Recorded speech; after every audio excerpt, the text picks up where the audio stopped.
Is it okay to make a loss in business? Well, watch on. As a business accountant, my team and I spend all day long helping business owners on their journey. And one question we get asked a lot is around losses, especially if you're new to business. People worry about making losses. Like, is it okay? Is the tax people going to have an issue with it? Am I going to have other problems with different types of law? How does it work for tax? Like, is it normal? These kind of questions. And it's what I wanted to talk to you about in today's video. So before we get into it, if you enjoy these types of videos, make sure to click the subscribe button below if you get notified whenever we release another one just like it. Well then, so is it normal, I suppose, is the first question to talk about with this. And people worry about it. And they hear, I think it's quite a common myth. I certainly heard it when I started my self-employed journey. Somebody would say to me, oh yeah, it's normal to make a loss in the first few years. Well, in our experience of working with small businesses, the answer to that is absolutely not. In fact, why would you want to? It makes no sense, does it? Why would you? For a lot of people, they do this transition of being in a job and then they finally, they might do a little bit of a side hustle and then they'll make a transition. Why would you do that? Give up your job and everything else to make a loss? It doesn't make a lot of logical sense. So in fact, in actual experience, that's not the case at all. Now, that aside, of course, with larger businesses, some of these big players that have got, an app that needs developing, or they've got massive infrastructure that's needed, they might go out to the market and have either venture capitalists or investors or crowd-funded money that's going to give them a load of money so they can have a cushion, they can make losses while they develop the things they need to launch, because some businesses are that way.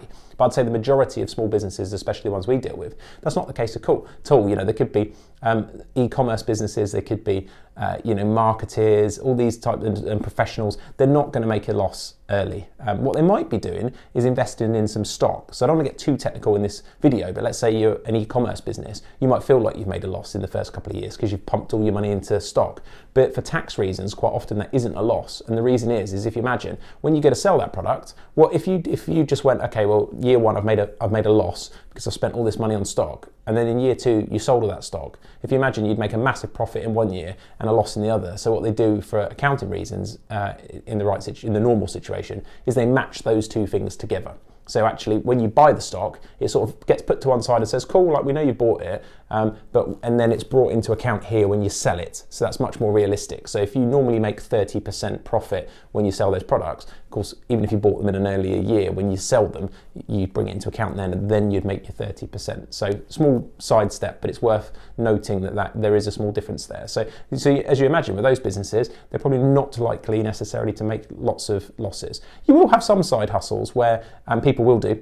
They will make losses because they're funding it from their actual other job while they're getting going, and they're building websites, they're doing all these things. So that's quite normal, and in fact, as we'll talk about in a minute, that can actually be quite beneficial in that situation. But for most businesses, it's not going to be an issue. You should be looking to make a profit for sure. And I think there's some great books. I think actually there's not one you probably can't see on the shelf, but there's an interesting one that one of Alan Sugar's books of all people.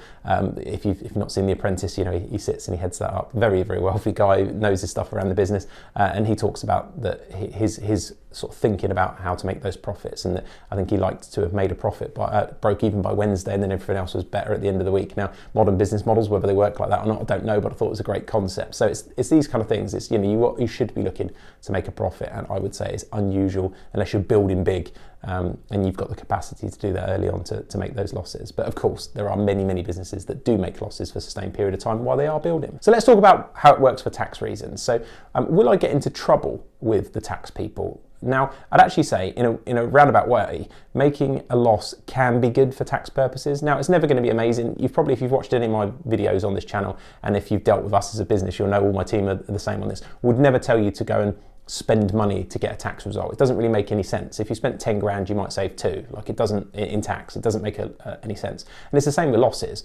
Yes, there's a benefit from a tax point of view to making a loss, but obviously you've spent the money to get the tax relief, so it doesn't make a lot of sense to do it deliberately. But let's just say you're building up a side hustle, you're employed, and you've made a self-employed loss. So forget limited companies in a minute. In that instance, for example, in many and again, there's a lot of caveats to this because losses are a complicated area, but I want to talk generally about some of the things that are possible.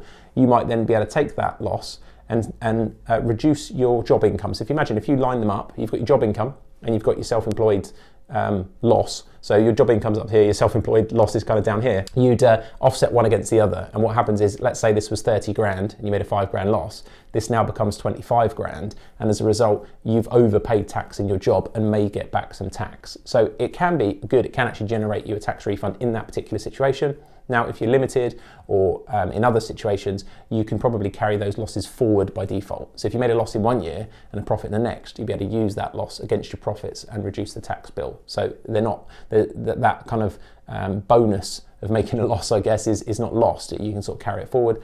And in some circumstances, you can actually carry it backwards against, so let's say you've made profits in the previous year, and this time you made a loss because you've invested big or something like that. You can actually pull it back and potentially get a refund. So for tax purposes, it's all pretty good. The one thing that I would say though, is that from the revenues point of view, they're going to want to see that it's running on a commercial basis, i.e. it's not a hobby that you're just trying to get tax relief on, because that would be amazing, right? If you could offset the cost of your hobby to get tax relief, but it needs to be active like a business. You've got a website, you're trying to sell stuff. Yeah, okay, it might not be going very well for you right now, but it is actually trying to make a profit.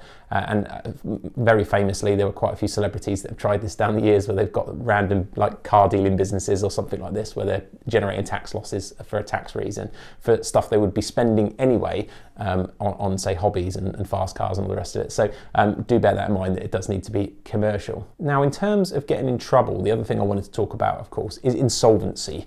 Now, if you haven't come across that term before, it basically means your business can become insolvent if you can't pay your debts anymore. You're racking up stuff you're never going to be able to pay. And I think, so if you're making losses, actually, let's say you've been trading for years and you've been making profits, you've got a bit of cash, it's all going okay, and then in 1 year you invest big, you get some more staff, you move office, these kind of things, and actually you make a loss. Well, in the general terms of it, as long as you can pay your bills because you've got the cash to do it and the business is going well, that's fine. In actual fact, you probably you needed to do that, and then as a result, you probably won't pay much tax. Great, you made a loss. It's fine, no issues at all. Where you get into trouble is if then it doesn't spring back. You've spent that money and then you've made another loss and another loss and another loss. And you'd see it on your books if you keep good records. What they call your balance sheet will go overdrawn. It will show that effectively you've got more debt than you have sort of stuff that you own, cash and assets, that kind of stuff. So the point you can't pay your debts, you could have an insolvency problem and you're not what they call a going concern. So as, let's say, a director of a limited company, you've got responsibilities to not rack up debts with people knowing that you're not going to be able to pay them and things like this. And that's where you can get in trouble with an insolvency point of view. And if you're in that kind of problem or you feel like you're getting there, and obviously we're mid-coronavirus now and lockdowns and things like that, that is happening to people, is just go and speak to what they call an insolvency practitioner. A lot of them will speak to you for free and give you some advice and tell you, okay, look, yes, you need to do something, or yes, you've got a problem, or no, you don't have a problem. And then they can then eventually, if you do get in that problem, you appoint them and they then start acting for the people you owe the money to and sort of administer the closure of the company. I don't want to get too deep into that, but I just want to say that if you're in that position, then go and speak to one of those people. But from a general small business point of view, making those kind of losses is not really going to be a problem because it's probably you self-funding it. You don't owe anybody any money. But if you start getting into a place where you start getting big credit terms or you take loans with people, that kind of stuff, that's when it will start to become a potential kind of like insolvency problem. So just bear that in mind if you keep losing money. As I say, in an isolated year, it's normally fine, presuming that's not going to put you instantly into insolvency. So there you go. Hopefully that gives you a good feeling for the fact that it is okay to make a loss, but ultimately in the small business world is not as common as you would think. If you've got any comments or anything like that, drop them in the boxes below and we'll do our best to answer them for you if we can. See you in the next one.